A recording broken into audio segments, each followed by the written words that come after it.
हमारे ब्रज में एक बहुत अच्छी कथा याद आई है, ध्यान से सुनना। हमारे ब्रज में एक रसिक संत थे, निम्बार्क संप्रदाय के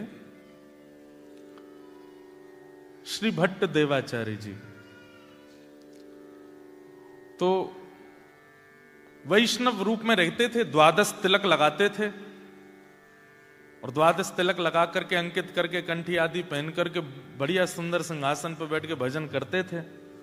तो उनके बाह्य रूप को देख करके तो कोई भी आकर्षित हो जाता था। एक छोटा सा बालक उनके पास गया और दंडवत प्रणाम करके बोला कि महाराज, मुझे आपका तिलक बहुत अच्छा लगा, मुझे आपका स्वरूप बहुत अच्छा लगता है, आपकी बैठने की स्थिति, आपका बोलने का ढंग और आपकी नाम, ये सब चीज से मैं बड़ा आकर्षित हो गया हूं, मुझे आप गुरु दीक्षा दे दीजिए।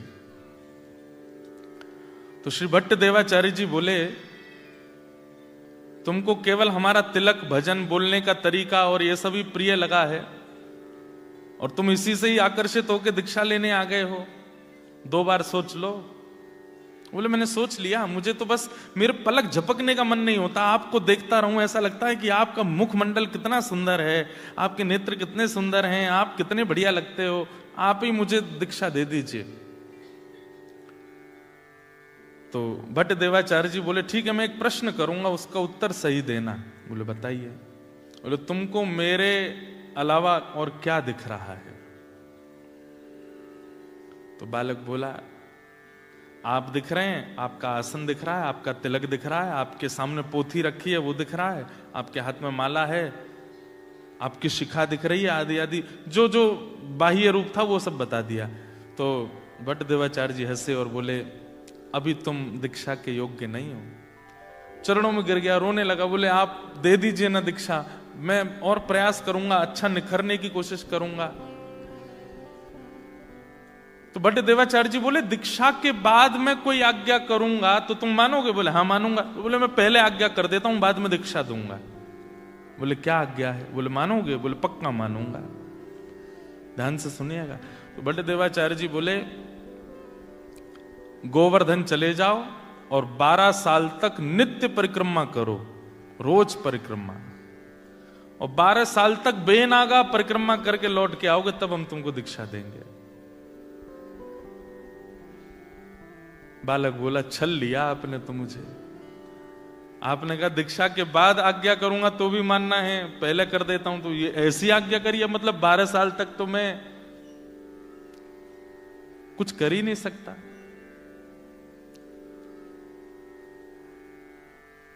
लेकिन गुरु आज्ञा मान करके वो बालक 12 साल के लिए गोवर्धन चले गए और नित्य परिक्रमा लगाते। इतनी निष्ठा। अब देखो, आजकल तो गुरु लोग परीक्षा लेते ही नहीं है। आपसे किसी ने ऐसे कह दिया होता तो आप क्या करते? बोले सुनो, बहुत बतेरे गुरु बैठे हैं, हम कहीं और चले जाते हैं। हाँ ये भी कोई बात है? 12 साल की परीक्षा ले रहे हो आप हमारी।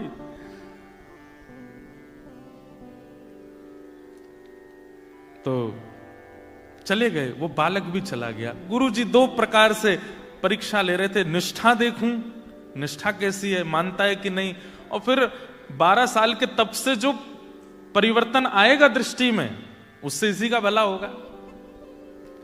तो 12 साल के लिए वो बालक चला गया, गिरिराज जी की रोज परिक्रमा करी और गिरिराज जी से रोज प्रार्थना करते, हे गिरिराज बाबा मुझे योग्य बना दो कि मैं अपने गुरु से दीक्षा ले सकूं। 12 साल बाद वो बालक आया। अब तो वो बड़ा हो गया था। गुरुजी प्रणाम, आपने आज्ञा की थी 12 साल परिक्रमा की, मैं पूरी करके आ गया हूं, अब मुझे दीक्षा दे दो। गुरुजी बोले 12 साल हो गए? बोले हाँ। अरे मेरा लाला, अच्छा बैठो, बताओ अब तुम्हें क्या दिख रहा है? बोले गुरुजी पहले तो केवल आप एक मानव जैसे दिख रहे थे, लेकिन आज आपके श्री अंग से ऐसा लग रहा है मानो जैसे सूर्य के समान तेज प्रकट हो रहा हो। आपका तिलक ऐसा लग रहा है मानो स्वर्ण मंडित कुछ माथे पर विराजमान हो। आपके रों कूप में ऐसा लग रहा है मानो जैसे कोई दिव्य दिव्य वेद ध्वनि प्रकट हो रही हो। खूब महिमा मंडन किया। भट्ट देवाचार्य जी बोले, अच्छा बेटा एक काम करो। बोले क्या? 12 साल के लिए फिर जाओ। बोले गुरुदेव ये क्या? बोले अभी जो तुमको दिखना चाहिए वो दिखा नहीं है, और जब तक वो दिखेगा नहीं मैं दीक्षा दूंगा नहीं। बहुत रोए, बोले कि भगवान ऐसा मत करो, मैं बहुत तड़प के आया हूं। बोले जो भी हो, अगर मुझसे दीक्षा चाहिए तो 12 साल और जाओ। वो बालक फिर से गया। 12 साल, 24 साल, 12 साल पहले और 12 साल अब, बेनागा गिरिराज जी की परिक्रमा रोज की, केवल गुरु को जीवन में लाने के लिए। हम ठाकुर जी को जीवन में लाने के लिए तप नहीं करते। वृंदावन जाते हैं, शॉपकीपर से कहते हैं हाँ भाई कितने के हैं गोपाल जी? 5000 रुपए। थोड़े कम कर लो यार, ऑस्ट्रेलिया से आए हम। भैया एक बात हमारी ध्यान से सुनिएगा, भजन, भक्ति, गुरु, वैष्णव, ठाकुर जी, ये सहजता से अगर जीवन में आ गए ना, आप उनकी सेवा फिर निपुणता से करोगे नहीं। इसलिए मूल्यवान वो मोल से आने चाहिए, वो मेहनत से आने चाहिए, वो तप से आने चाहिए, तभी आप उनका मूल्य समझोगे। 24 साल हो गए। अब वो बालक नहीं रहा है, अब तो वो बड़ा हो गया, आयु उसकी खूब हो गई। आया, प्रणाम किया, बोले गुरुदेव 24 वर्ष की तपस्या पूरी हो गई, अब आज्ञा कीजिए। गुरु जी बोले बैठो सामने, बताओ अब क्या दिख रहा है? बोले गुरुदेव ऐसा लगता है कि आप कोई सहचरी हैं, आप कोई ठाकुर जी की नित्य दासी हैं। आप अभी तक मुझे पुरुष रूप में दिखते थे, पर ऐसा लगता है कि आप ब्रज की कोई गोपी हो, और आप अभी अभी दही मत करके आए हो, और दही से निकले हुए जो माखन के लोना हैं वही आपके मुखमंडल पर छींटे के रूप में दिख रहे हैं। जो पहले तिलक दिख रहा था अब उसको वो कुछ और दिख रहा था। गुरु जी बैठे बैठे प्रसन्न हो रहे थे, खुश हो रहे थे, और बोले आप अभी ऐसे लग रहे हो कि जैसे मानो ठाकुर जी वेणुनाद कर रहे हैं और आपको अपनी लीला में बुला रहे हैं, और आप बस तुरंत मेरे से मुक्त होकर के सीधे वहीं जाने को तत्पर बैठे हैं। ऐसा लगता है कोई दिव्य लीला हो रही है, और आप उस लीला की एक गोपी हैं। ये कोई आडंबर नहीं था, ये सत्यता थी, ऐसा ही दिख रहा था उसको। बट देवाचार्य जी बोले बेटा, बोले जी गुरुदेव, बोले 12 साल के लिए जाओ गोवर्धन। लेकिन अब की बार वो रोया नहीं, वो समझ गया कि नहीं मेरी योग्यता अभी बनी नहीं है। फिर भी कहा गुरुदेव मैं जान सकता हूं क्या मुझे जो दिख रहा है वो सत्य नहीं है? बोले सत्य है, लेकिन तूने आते ही कहा कि 12 साल की तपस्या पूरी हुई। ये 12 वर्ष की तपस्या का एक अभिमान तेरे चित्त में है, एक बार और जाओ। कितने 12 थोड़ी, अब तो कितने हो गए, 24 वर्ष हो गए। फिर से गया, 12 साल फिर गिरिराज जी की परिक्रमा करी, और जैसे ही 36 वर्ष हो गए, लौट करके जब आए, श्री भट्ट देवाचार्य जी अपने आसन पर बैठे थे, और सामने से वो जैसे ही आया, आते अब कुछ बोला नहीं, अब कुछ कहा नहीं, बस नेत्रों से अविरल अश्रुधारा गिरी। भट्ट देवाचार्य जी बोले कहो बालक क्या कह रहे हो? बोले नाथ ऐसा लगता है कि मानो मेरे सामने साक्षात यशोदा मैया बैठी हैं, और उनके एक गोदी के ऊपर साक्षात किशोरी जी बैठी हैं, और दूसरी गोदी में साक्षात श्री लाल जी बैठे हैं। श्री प्रिया लाल जी को गोद में लेकर के मानो जैसे यशोदा जी बैठी हैं, मानो जैसे कीर्ति मैया मेरे सामने बैठी हैं, मानो जैसे साक्षात कोई गोपी दोनों युगल सरकार को लेकर के बैठी है। तुरंत भट्ट देवाचार्य जी अपने आसन से उठे। युगल गोदी में दिखे ना? बोले हाँ। बताओ ठाकुर जी का रूप कैसा है? बोले कटाक्ष नेत्र हैं, मंद मंद मुस्कार हैं, थोड़ी थोड़ी दतुइयां दिख रही हैं। श्री जी का रूप कैसा है? बोले बिल्कुल कमलांगी हैं, कमल जैसा अंग है, सुंदर कटाक्ष नेत्र हैं, धीमे धीमे श्याम सुंदर को देख रही हैं। जब बिल्कुल विश्वास हो गया कि हाँ यही दिख रहा है, तुरंत बड्डे देवाचार्य बोले अब दीक्षा दूंगा, यही दिखाना था। अभी तक तुमको केवल मैं दिखा, अभी तक मेरी योग्यताएं दिख रही थी, अभी तक मेरा प्रभाव दिख रहा था, लेकिन वास्तविक दर्शन अब हुआ, अब तुम्हें दीक्षा देंगे। और वही हमारे ब्रजमंडल के एक अद्भुत रसिक बने वो बालक, और उनका नाम हुआ हरिव्यास देवाचार्य। क्या नाम हुआ? हरिव्यास देवाचार्य। उन्होंने बड़े अच्छे अच्छे पद गाए। था तो नाम उनका हरिव्यास देवाचार्य, लेकिन उनके पद में वो अपना नाम आता है ना, सब सूरदास जी का नाम आता है, कुंभनदास जी का नाम, उनके पद में नाम आता है हरिप्रिया। उन्होंने अपना नाम रखा हरिप्रिया। ये है संत दर्शन। हमको तिलकधारी, धोतीधारी, चोटीधारी, वैष्णव, तुलसीधारी में दोष दिख रहा है। और यहां देखिए एक आचार्य चरण 36 वर्ष तप करा करके अपनी गोद में ठाकुर जी दिखा रहे हैं। हमारी भक्ति तब जानो कि अत्यंत दोष युक्त वैष्णव भी सामने आ जाए, उसमें भी हमको गुण का दर्शन हो, तब समझो कि हमारा भजन फलीभूत हो रहा है। कोई आपसे आकर के कहे, बोले वो सिडनी वाले भैया है ना, वो पूरे दिन नाम जप करते रहते हैं, बोले हाँ, अरे वो ऐसे ही हैं, वो ऐसे ही हैं, उनकी बातें ऐसी हैं, उनके काम ऐसे ही हैं, आदि आदि सब बातें। लेकिन आपके मन में क्या है?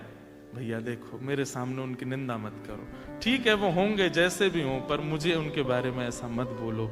ऐसी स्थिति जब हो जाए, दोष अन्यस्य दोष गुण चिंतन माशु मुक्त्वा, दूसरे के दोष और गुण सुनने में आपकी रुचि बंद हो जाए, तब समझो कि आप वैष्णव हो, आप भक्त हो। अरे मेलबर्न वाली है ना, वो ऐसे ऐसे करती है, अच्छा मुझे लग तो रहा था पहले से। उसी समय आपने अब तक जितना भजन किया ना, सब नष्ट हो जाता है। अरे भैया, उसको न्याय ठाकुर जी देंगे, आप उसमें दोष मत देखिए, आप उसमें कुभाव मत देखिए। हम कथा करते हैं तो कई अन्य कथाकार वो कभी कभी कुछ गलत भी बोलते हैं, ये तो ऐसे हैं, ये तो वैसे हैं। अब मुझे कोई आके बोलता, बोल महाराज जी, वो वाले महाराज जी आपके लिए ऐसा ऐसा कह रहे थे, तो मेरे मन में भाव आता, मैं देखो एक मेरी बात सुनना भाई, वो भी कथा करते हैं ना, बोले हाँ, उनको व्यासपीठ मिली है, इसका मतलब क्या? उनमें कोई गुण है, ठाकुर जी ने कोई गुण देख के उनको व्यासपीठ पर बैठाया है। इसलिए वो क्या कहते हैं मुझे उसकी चिंता नहीं, पर वो स्मरण तो करते हैं ना मेरा, भले ही दोष भाव से करते हैं, उनको याद तो आती है ना हमारी, आने दो।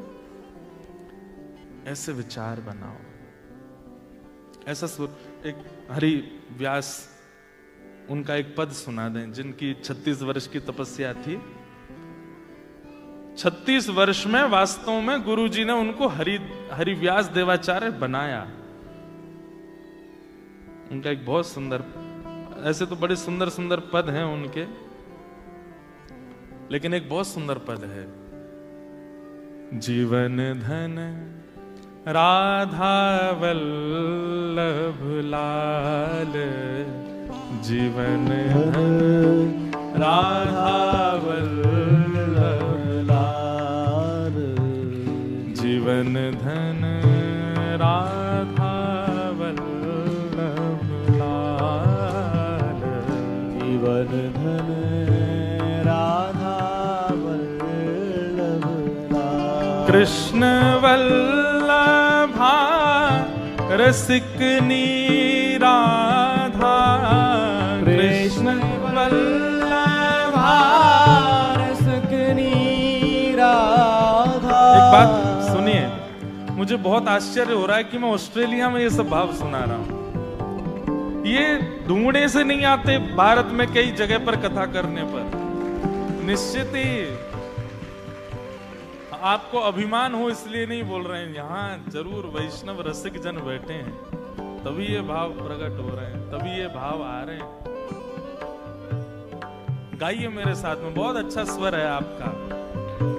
कृष्ण वल्लभा रसिक राधा, कृष्ण वल्लभा रसिक राधा, कृष्ण वल्लभा रसिक राधा, कृष्ण वल्लभा रसिक राधा, वारिज बदने बाल परम धन राधा वल्लभ लाल, परम धन राधा वल्लभ लाल, जीवन धन राधा वल्लभ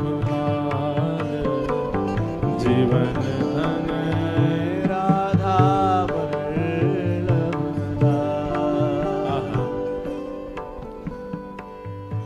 जुगल किशोर किशोरी जोड़ी, जुगल किशोर किशोरी जोड़ी, जुगल किशोर किशोरी जोड़ी, जुगल किशोर किशोरी जोड़ी। कैसे हैं? गोरी श्याम तमाल, गोरी श्याम तमाल, गोरी श्याम तमाल, ओ गोरी श्याम तमाल। जीवन धन राधा वल्लभ लाल, जीवन धन राधा वल्लभ लाल, जीवन धन राधा वल्लभ लाल, जीवन धन राधा वल्लभ लाल। किसी ने पूछा आप ये युगल भाव क्यों गा रहे हो? जीवन धन राधा वल्लभ लाल, उनकी रूप माधुरी का वर्णन कर रहे हो। गोरी श्यामा जी हैं। तमाल, तमाल एक वृक्ष है। आप लोग जब 84 कोस की व्रज यात्रा करेंगे ना, तो बीच बीच में तमाल वृक्ष आते हैं, तो कहीं कहीं ऐसी आज्ञा करते हैं कि इस वृक्ष को हृदय से लगाओ। तो तमाल वर्ण के जो वृक्ष हैं वो कृष्ण का ही रूप माने जाते हैं। इसलिए आज भी पैदल यात्रा करने वाले लोग जब भी तमाल वृक्ष देखते हैं उसको ऐसे हृदय से लगाते हैं, क्योंकि उसकी आकृति और उसका रंग कृष्ण जैसा ही होता है।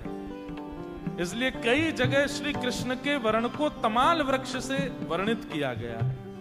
तो किसी ने पूछा कि श्री हरिव्यास जी आप ये स्तुति क्यों गा रहे हो, चाहते क्या हो? तो अंतिम पंक्ति में अपने भाव कहते हैं, बसहु निरंतर श्री हरि पिया हिय, बसहु निरंतर श्री हरि पिया, बसहु निरंतर हिय श्री पिया हरि, बसहु निरंतर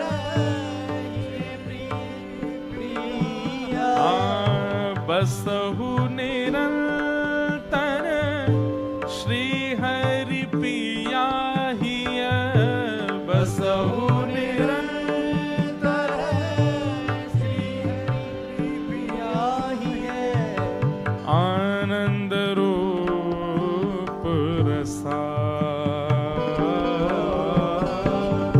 आनंद रूप रसा।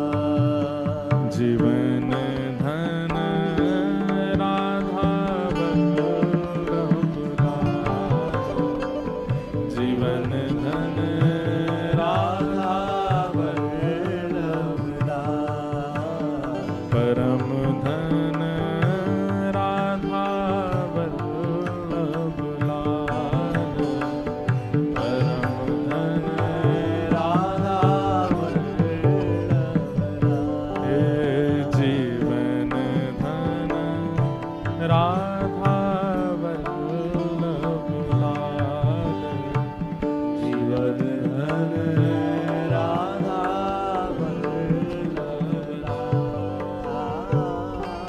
लाल।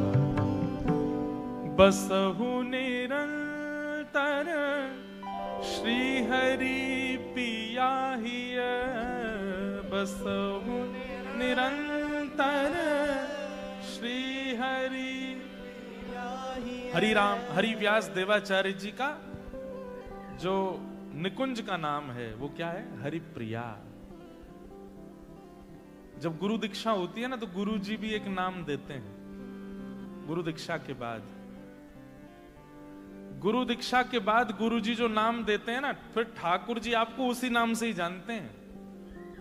फिर आपका जो माता पिता के द्वारा प्रदत्त नाम है उससे आपको ठाकुर जी नहीं जानते।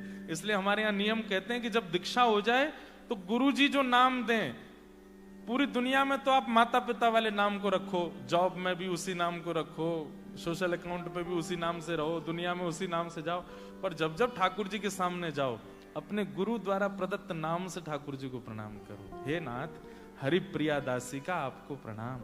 अब नाम आपका भले ही कुछ भी है, लेकिन गुरु जी ने हरिप्रिया दासी रखा है, तो उसी नाम से प्रणाम। बड़े बड़े रहस्य हैं भैया। जब आप अपना गुरु प्रदत्त नाम बोलते हैं ना ठाकुर जी के आगे, फिर ठाकुर जी के मन में इच्छा प्रकट होती है कि अरे ये उस परंपरा के शिष्य हैं, चलो इनको अब निकुंज का आस्वादन कराया जाए। आप अनुभव करेंगे कि कभी कभी स्वप्न में, कभी कभी भाव में, कभी कभी इमेजिनेशन में ठाकुर जी की लीलाएं दिखेंगी। क्योंकि गुरु क्या करते हैं, हाथ पकड़ करके संसारी भाव से निकुंज में प्रवेश कराते हैं। इसलिए हरिव्यास देवाचार्य जी का निकुंज का नाम क्या है, हरिप्रिया। तो वो क्या कह रहे हैं, बसहु निरंतर हिय श्री हरिप्रिया, आनंद रूप रसाल जीवन धन राधा वल्लभ लाल। तो अब एक प्रश्न में पूरी कथा ही हो गई, लेकिन कोई हम विषय से बाहर नहीं गए हैं। जो वृत्रासुर का विषय है वो यही है, दासानुदासो भवतास्म भूयः। भैया एक बात सीधी हमारी अब स्पष्ट रूप से मेलबर्न वाले जान लो, सीधे ठाकुर जी के चरण मत पकड़ो। ठाकुर जी अब तक घर में सेवा करा रहे हैं, ठीक है, उनकी सेवा करो, पर उनसे भी ज्यादा इन रसिकों। अब हरिव्यास देवाचार्य जी का एक ग्रंथ है, उसका नाम है महावाणी। क्या नाम है? उसमें सुंदर सुंदर पद लिखे हैं, लीलाएं लिखी हैं ठाकुर जी की। कोई योग्य हो तो उसको पढ़ सकता है, लीलाओं का आस्वादन कर सकता है। रसिकों के चरित्र सुनिए, भक्तमाल जी का पाठ कीजिए, रसिक जनों की कथाएं सुनना प्रारंभ करो, जीवन में परिवर्तन आने लग जाएगा, ठाकुर जी प्रसन्न हो जाएंगे। तो जिनको शो ऑफ दिखा है उसको बदलने की जगह खुद को बदल लीजिए।